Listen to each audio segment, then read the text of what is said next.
Very interesting article in Zero Hedge today.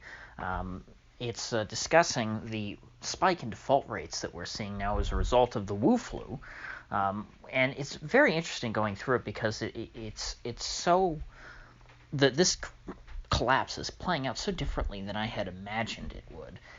Over the past couple of years on this channel, I've been warning about how we've got way over leveraged in this economy, which always happens. People are talking about it like this time is different, and that this credit bubble is somehow unique. It's not unique in that it's not like we've never had these before. Every economic cycle is a credit bubble. It's just that the fact that this bubble is the biggest one in history, as far as a lot of us are concerned.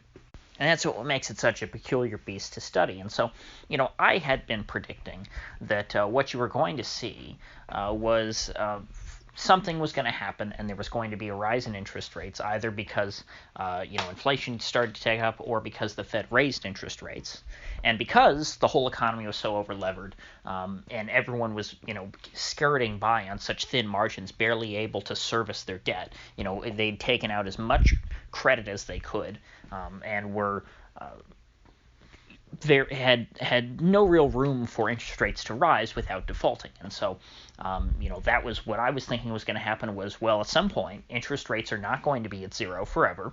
Something is going to happen, interest rates will go up, and then everyone will default. But that actually hasn't happened yet. It hasn't happened at all. Because the Fed, when they were raising interest rates, and I was, saying at the time that, here we are. Back in late 2018, the Fed was raising interest rates, and people were starting to default. The air was coming out of the stock market bubble. And then all of a sudden they got scared and flip-flopped. And they went back to 0% interest rates in QE. Although they didn't go quite to 0% interest rates, but I mean, they were going back down that road. They're at zero now, obviously. But they were able to reverse the unwind that they had started to trigger, and managed to skirt by until this whole Wu flu thing. And then, of course, once the Wu flu thing started happening, it was a much more I guess less esoteric and hard to understand reason why companies were starting to default. They weren't defaulting because just because interest rates were spiking. Of course they were at first, because there was that's what's supposed to happen in a market when there's more risk, is that you demand a higher rate of interest. So with all this going on, the rates of interest on corporate bonds shot through the roof, and that would have immediately bankrupted all these companies. However, the Fed came in, intervened, and brought, and has been trying to suppress interest rates and make sure that they are cheap enough so that, so that the rates don't rise, so that these people can keep paying their, they're servicing their debt and not go bankrupt. And you would think, oh, well, that's fine. As long as they maintain their same cash flow, well, then that's just fine. They can go like that forever. Well, the problem is that with all of these this whole economy being shut down, now so all of a sudden all these companies don't have the same revenue that they were making before. And so even if they could service all of this debt at this very low interest rate before, they can't do it now, even by keeping rates astronomically low, way lower than they should be. Because it's just impossible in this climate for any of these companies to take in the amount of income that they were making before.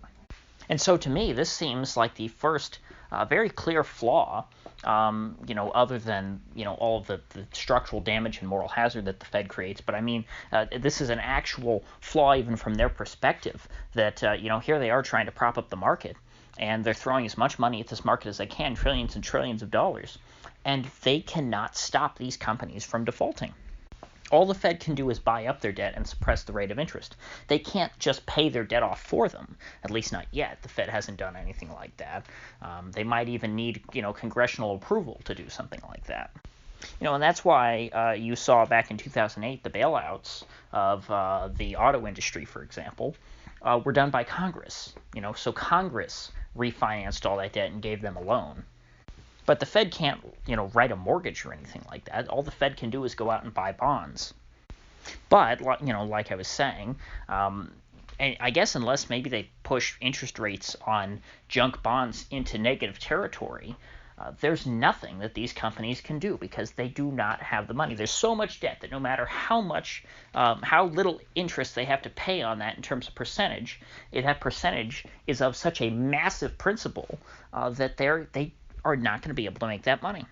The latest victims this week are J.C. Penney and Neiman Marcus for obvious reasons. I mean, they had very outdated business models, but they of course had levered themselves to the hilt in debt, trying to sustain what little business they had left, and this was the final nail in the coffin. They can't make any money with all the stores closed. And even if they are open, depending on the locality, even if the store's open, who's going to J.C. Penney right now? You're going to Walmart or Publix or Winn-Dixie or something like that to get groceries. You're not going out buying, sort of mid-tier clothing. And so, monetary policy in this case, has no way of saving JCPenney. The only thing that can save JCPenney now is if the Fed cuts them a check and says, this is yours. You don't have to pay it back. This is not a loan. Just take this money and service your debt. Now, like I said earlier, with all of this, uncertainty and risk in the market, interest rates should be spiking, especially on debt that's already very risky, like junk bonds, which is, mostly what's defaulting right now.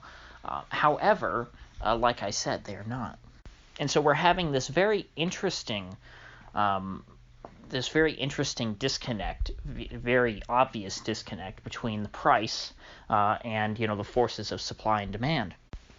Interestingly enough, though, despite the fact that interest rates are so much lower than what the market rate would be, all of these companies actually defaulting, despite the Fed's best efforts to save them, is actually making the interest rate a little less overinflated, because the natural process of defaulting credit leads to a supply or a reduction in the supply of bonds in the market, a reduction in the supply of debt, and so therefore that would lead to a decline in the rate of interest and an increase in the price.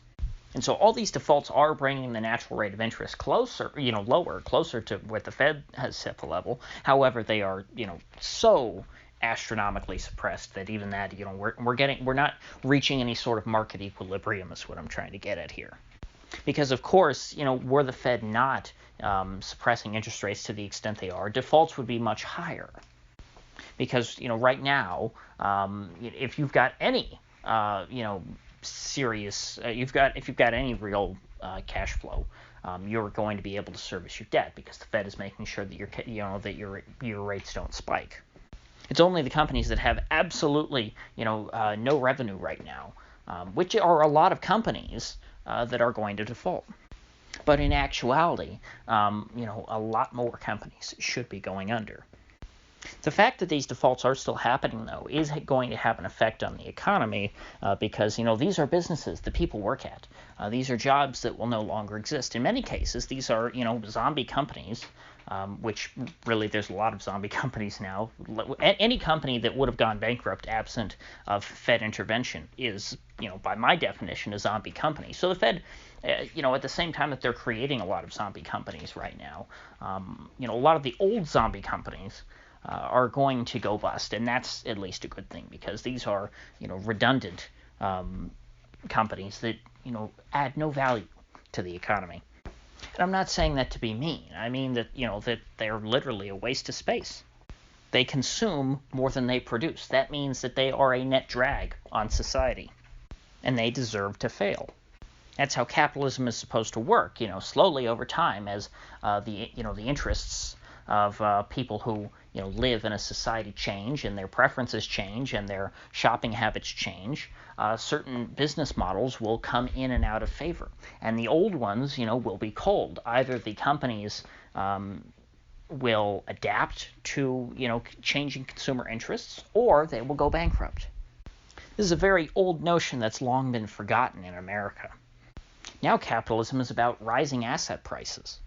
which is evident in the Fed's policy here because, what have I not mentioned collapsing right now? I haven't mentioned asset prices because that's what the Fed is doing. The Fed is inflating asset prices, trying to sustain them at the old levels as the real economy is in free fall.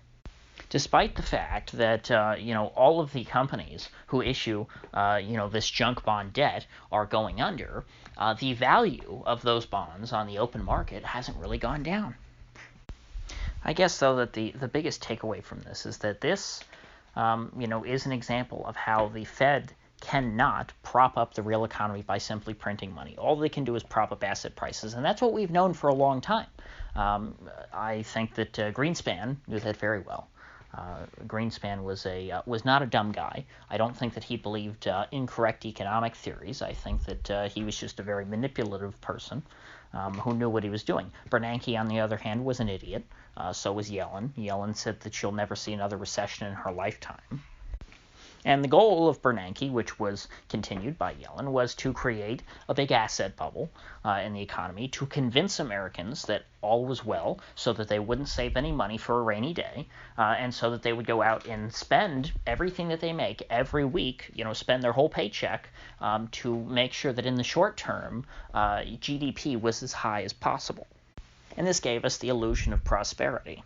However, no matter how much you try to game the confidence of the American people by, keeping asset prices high, if the underlying real economy is collapsing, as we're witnessing right now, no amount of confidence in the world is going to be able to give people, the resources to sustain the level of economic activity that we've seen over the last few years. If just these companies don't, no matter how much people want to spend their paycheck every week, if these companies don't exist to patronize, or worse yet, if they worked at one of these companies and they no longer have a job now, there's nothing you can do about that.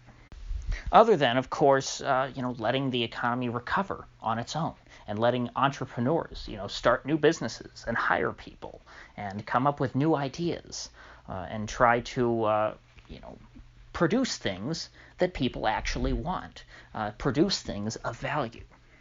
And so this story actually gives me hope because it gives me hope for the potential future in which we actually do have a collapse of all these zombie companies to where our economy does have a proper reset and to where, our society is forced to accept capitalism once again. Rather than, whatever it is we've been living under for my entire life. I don't know if you want to call it financialism or, corporatism or something, because it is different from old 1930s corporatism.